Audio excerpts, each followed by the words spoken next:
Johannesburg is bracing for major water supply disruptions in early May as Johannesburg Water undertakes critical maintenance.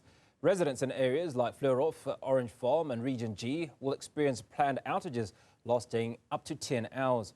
With infrastructure upgrades being cited as a long-term solution, the situation also raises broader concerns about Johannesburg's ageing water system, climate resilience and emergency readiness. Joining us now is Professor Mike Muller, former Director General of Water Affairs and a leading voice on water governance.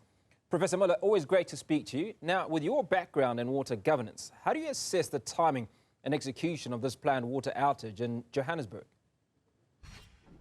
Hi, good afternoon to you, Hugo, and to your viewers. I'm getting to be quite sorry for Joburg Water. There was a time when people complained that there were things going wrong and Joburg Water told them nothing. Now Joburg Water is giving them lots of information and people are saying, oh, there's terrible things happening, we're going to be cut off. I had a close look at the Joburg Water media announcements for the next month. And, they are telling people that indeed in Fleurhof and in Orange Farm and in a couple of other places, there's going to be water interruptions because they're doing some work. They're connecting a new pipe or they're repairing something that needs repair and it's going to be off maybe for 8 to 12 hours. And we know that 8 to 12 hours quite often turns into 24 hours, but that's another story. So I think that those news reports are now getting confused and are confusing us. They make it look as though there's always a crisis, when in fact, in this case, Joburg Water is saying, we're improving things, we're doing this, we're going to do it next week on Tuesday, and we just want to let you know ahead of time. That's not a crisis, that's actually good operation, and it's something we've been calling for. It doesn't mean, though, that we don't have lots of problems in water in Johannesburg and in Gauteng and in the country. Well, when you talk about we don't have problems, or we don't have problems as big as we might assume we have, there's obviously the issue around the historical underinvestment in water supply, water reticulation in Johannesburg. What are the issues around that underinvestment and the implications that it has, certainly in the coming years? Well, that's been one of the good things about the crises that we've had, that big Rand water cut, which was planned, and there are a lot of things that have happened which haven't been planned, caused by electricity outages and the rest. And people have now been saying, what is going on? Why are we not managing and maintaining our water better? One of the things that has come out very strongly is that quite a lot of us pay for water in Joburg and in the other metros as well. But not all of that money goes to water. So what's been happening is that Rand Water gets about a billion rand a year to fix infrastructure. But we know that a lot of the old pipes, and this is particularly in some of the areas like Sandton and in Eastern Joburg, they're made of materials that have a limited lifespan and they're beginning, let's just say, to go. They are beginning to break more easily than they used to. And a properly run water organization would be replacing those pipes much faster than it is. But when we asked Johannesburg, why aren't you doing this faster? They showed us the books, they showed us the accounts, and they said, we're getting $1 billion a year, but we're actually putting $1 billion for other purposes into the municipality. And I think there's now general agreement that the money that's being paid for water in Johannesburg and other cities should actually be spent on water and spent on things like fixing old pipes, replacing them before they get to break every second day. And I think that's what's happening at the moment, certainly with Johannesburg and to some extent quite a few other towns and cities as well.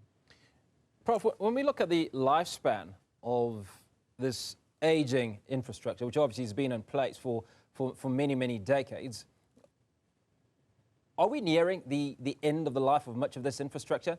And at what rate should this infrastructure be replaced versus where we actually are at the moment? Yeah. Well, look, there's a lot of different ways of looking at this. And I know Johannesburg Water is saying they want to replace 100 kilometers of pipe a year, and they're only doing 5 or 6. Wow. And that's why they want some of this money that's being paid for water but used for other things to come back for the water supply. It's very difficult to tell you whether a pipe is old, whether it's aging or not. And let me explain why. Depending where you put that pipe, depending on what the ground is like and what's happening around it, it could last for 100 years. There's plenty of pipes in the world and in South Africa's systems that are at least 100 years old.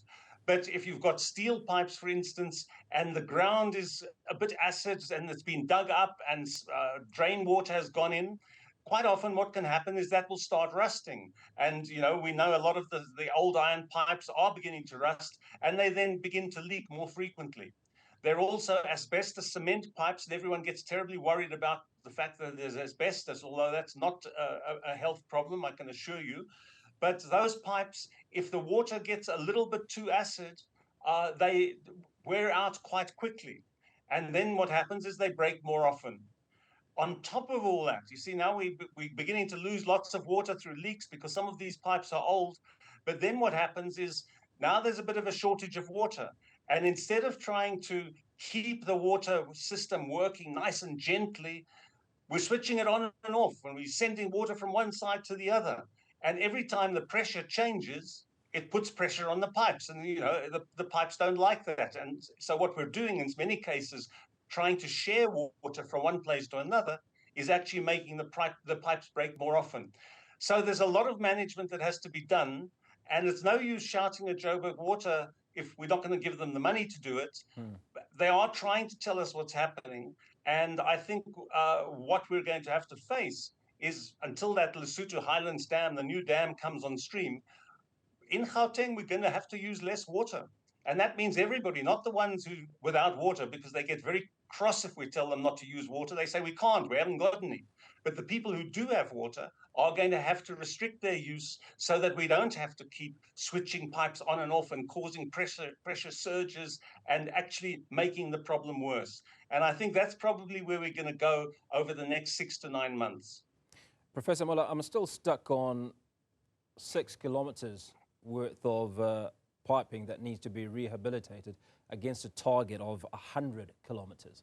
Now, I did a quick calculation there, not that I was not paying attention to you, but I did a quick calculation, and it works out that at this rate of 6 kilometres a year, we'd achieve 100 kilometres in 16 years, right? So, I mean, that means that Joburg Water is terribly, terribly behind. Does it suggest that there is a D-Day on the horizon? Because if you're only going at 6 kilometres a year against a target of 100, you're 94 kilometres short. At some point, it could all become catastrophic. Well, I mean, one of the problems is that we aren't facing a big catastrophe, because what we saw in Cape Town, where, by the way, they ignored warnings that if they didn't do something with their infrastructure, if there was a drought, they would run into trouble. And the dam started running dry. You actually got everybody in Cape Town to recognize, oh dear, we're in a big mess. We're going to all have to cut back on our water consumption. And they did wonderful things. They actually reduced their water consumption by about a half, but they did that because they have to. Now, you tell me why anyone in Gauteng looking at those dams spilling over and in the Vaal River full and people complaining about being flooded, why people are going to say, we understand we can't use as much water as we used to. Well, there's 100,000 new households coming up every year. A million people coming to Gauteng. There's a lot of reasons why the water consumption is going up unless we do something about it. So I think we're going to be having some very serious conversations over the next 6 to 9 months about how do we make sure that we don't hit a crisis. And to make sure we don't hit a crisis, let's stop messing around with that water system. Let it work quietly and slowly and reliably. Don't keep trying to switch it from one place to another. Otherwise, it's like the electricity. They switch it on and off. They do load shedding, and then you find there's a circuit breaker, and you're 2 days, 3 days without electricity. We don't want to get into that situation with water, and that is going to require discipline on the part of the users, as well as action on the part of the municipality. And we're going to have to tell the politicians, can you stop taking our water money and using it for other things? Put that water money into water. Stop taking it away and using it for other things. Now, you brought Cape Town into the equation, Professor. And I'd just like to draw parallels, if I may, about how water is managed in Cape Town or any other part of the country or the world where they don't have the they don't have problems, the same problems that we're having here, or they've worked around those problems. What is it that some of those places are doing right that we could learn from? You know, look, I'll tell you one of the problems with water is that, you know, it's not like electricity where, you know, the power station is something that we run and we have to be careful about how we run it. And if we're not, we find out what happens quite quickly. The thing about water is that you can go 10 or 15 years with plenty of water in the rivers and plenty of water in the dams. But if you're being sensible, you're always saying, look, 15 years ago, there was a 3-year drought. If that happens again today, are we going to be able to cope? And you find many countries in the world, many cities, big cities. I think of Barcelona in Spain, and Sydney and Melbourne in Australia, and Sao Paulo in Brazil, where they've thought they had everything under control. They then had a bit of a drought crisis, and suddenly they were in very similar situations to us. In Spain, they were bringing shiploads of water to the second biggest city in Spain because they hadn't gone ahead and made enough water available. So I'm not worried that we're going to have a big crisis. What worries me is that people are not going to be sufficiently disciplined to pull together as they did in Cape Town. And the reason for that is we look at the dams and we don't understand why we should be saving water. And the answer is we don't know what the weather's going to be like. We've had a nice rainy La Nina season. We're now possibly going to move to El Nino, which is when the droughts happen. If we get a 3-year drought, if we don't change our water behavior, we're going to be in real trouble. And if we don't change our water behavior, we're going to carry on making the pipes break faster than they need to break. So the trouble is that, of course, we're coming up to local government elections, and politicians don't like to give what's apparently bad news. But I think they would do well for themselves to tell the truth. For the next few years, we're going to have to be very careful about our water use. That's everybody. And if you don't join us in helping to reduce your water consumption, we're going to have to restrict it legally. That means if you take too much, we'll fine you and maybe we'll cut you off. We need to have that discussion. And, you know, I can understand the politicians being nervous about that.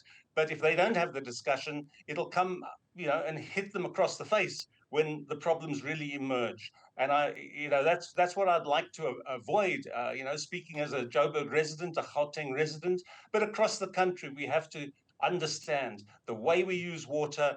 If we're not responsible about it, sure, the municipalities might be doing a bad job, but there are many things that we can do and that we must do to try and avoid getting to that kind of crisis. But we're not going to go to day zero. I mean, I can't believe, I'd be very embarrassed if Johannesburg ended up looking like Cape Town, because Cape Town dug that hole for themselves in many respects, but at least they showed they could get out of it. I'm a little worried that, up here in Gauteng, we're a bit different. We're not quite as disciplined. We might have difficulty digging ourselves out of that hole. Finally, Professor Muller, what are the sort of conversations that Johannesburg Water should be having with the residents of Johannesburg in as far as don't consume more water than is necessary? I think, as you suggested, the conversations with Cape Town obviously started a little bit late, but were effective to a point. How does Johannesburg do the same? You know, I think we've got a problem in the country. We don't trust our government, whether it's local or national anymore. And what's quite encouraging is that we're seeing civil society and business saying, look, this isn't good enough. We have to do something. There's going to be a Joburg crisis meeting later this month talking about how do we keep the city running, given all the things that are going wrong. We can't allow this to go on any longer. And actually, I think we're at the point now where even if Joburg Water were to turn around and say, this is what we have to do, no one would pay any notice. But I think we could find a situation in which if the civil society and the business and, you know, the whole of the society starts saying, we're worried, we need to do something, you might see more result. And I think that sort of campaign is one of the things that's beginning to emerge. When I see all the people talking about running adverts saying save water, I say, well, I'm pleased to know you're all worried about it, whether it's business or civil society or government, but can we go a little bit beyond just saying save water? Give people targets, tell them why, tell them how well they're doing. That's one of the things that Cape Town did. They said, in this town, some people are actually saving more than they needed, and here are a few who actually are still wasting. And that kind of social pressure is probably what we're going to need if we are to avoid the risk of looking like Cape Town. Professor Mike Muller, always great speaking to you. Appreciate your time this afternoon. Mike Muller, former Water Director General, walking us through some of the challenges that Joburg Water has and certainly what they need to do to remedy that situation. Now, a wave of nationwide protests demanding stricter immigration control is sweeping across South Africa. Joining this call is Action SA. On the other side of the break, we'll speak to Zwakile Mwango. Don't go away.